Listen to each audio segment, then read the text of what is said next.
બોલે તે બીજો નહીં, પરમેશ્વર પોતે, અને સાંભળે એ પણ બીજો નહીં, એ જ પરમેશ્વર પોતે.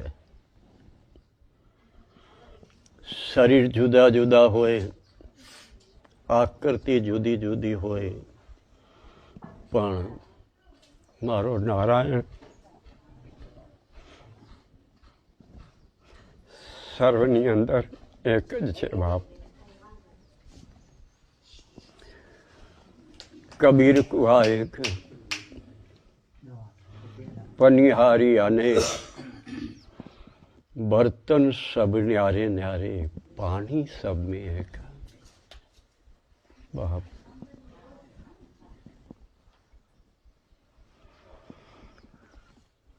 પરમાત્મા નારાયણ સર્વવ્યાપક,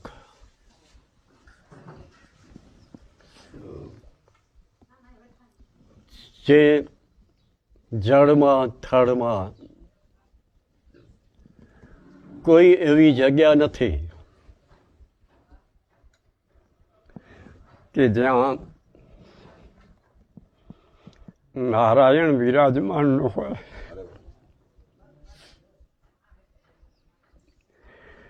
દૃષ્ટિ, આંખ જ્યારે શુદ્ધ થાય ત્યારે આ દિવાલમાં પણ નારાયણ દેખાય, વૃક્ષોમાં પણ નારાયણ દેખાય. પણ મારી અને તમારી આંખમાં સંસારના એટલા બધા વિકાર ભરેલા છે, જેથી આંખ અશુદ્ધ રહી, શુદ્ધ નથી.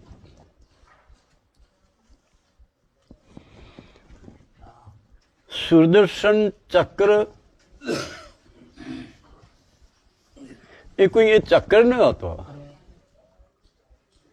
એ જ્ઞાન છે. અને જ્ઞાન જ હંમેશાને માટે અહંકારનું પતન કરે. જ્યાં સુધી જ્ઞાનની પ્રાપ્તિ થઈ નથી ત્યાં સુધી મારા જીવનની અંદર અહંકાર ઊભો જ છે. અહંકારને મારવા માટે જ્ઞાન છે. અજ્ઞાન, અંધકાર. અજ્ઞાન એટલે અંધકાર.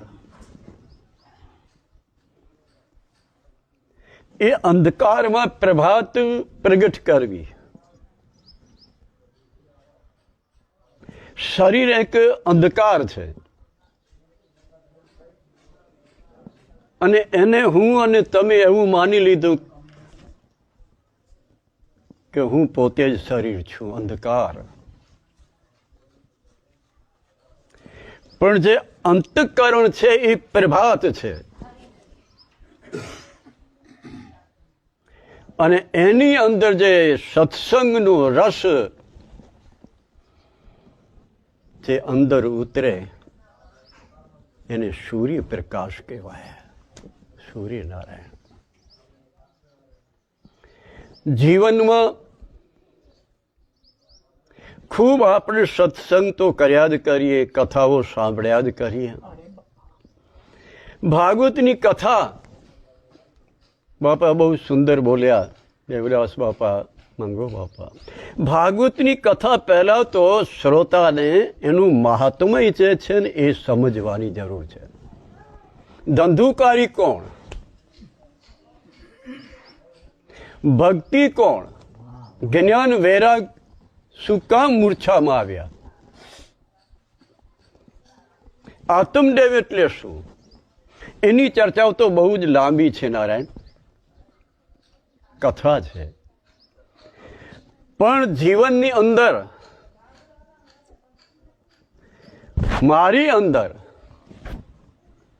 ધંધુકારી ઊભો ન થાય તેની કાળજી રાખવી. બહુ કાળજી રાખવાની. ધંધુકારીનો અર્થ એ જ છે કે જે માનવ ધર્મથી, ભક્તિથી, ભગવાનથી જે વિરુદ્ધ દિશામાં છે અને જેને સંસારના જ વિષય, સંસારના જ પદાર્થો જેને પ્રિય છે, જેને હરિરસ પ્રિય નથી, એનું નામ છે ધંધુકારી.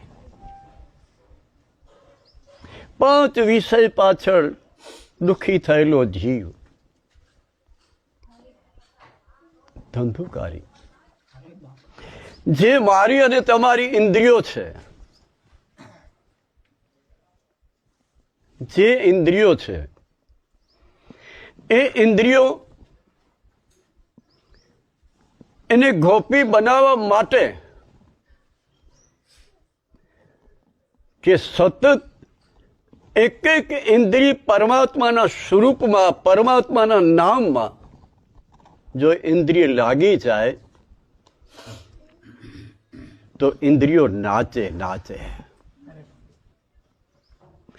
આ ઇન્દ્રિયોને તમે ઘણા બધા સુખ આપો છો, છતાં પણ સંકોચિત, ઉદાસ, એના તેજ નથી, એની અંદર પ્રકાશ નથી. શું કામ? જે આપવાનું નથી ને તે આપણે આપી રહ્યા છીએ. જે ખાવાની વસ્તુ નથી એ વસ્તુ આપણે એને આપીએ છીએ. નહીં તો એક એક ઇન્દ્રિય ગોપી છે.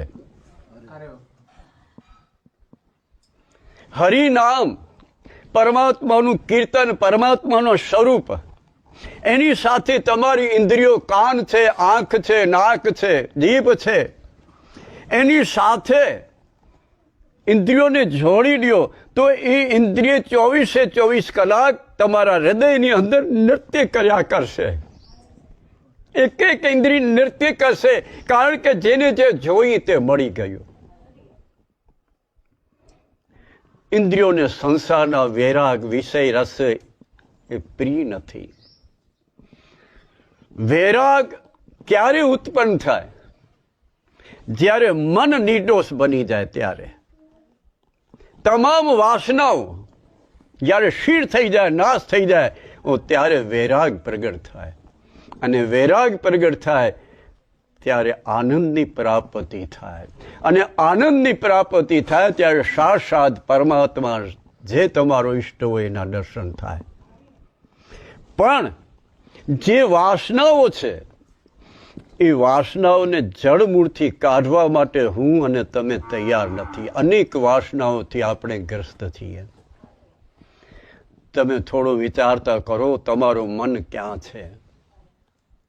તમે ક્યાં બેઠા છો અને મન ક્યાં છે?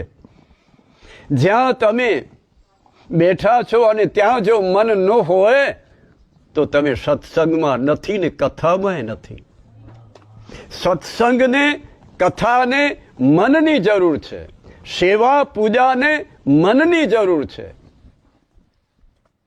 હું અને તમે 24 કલાક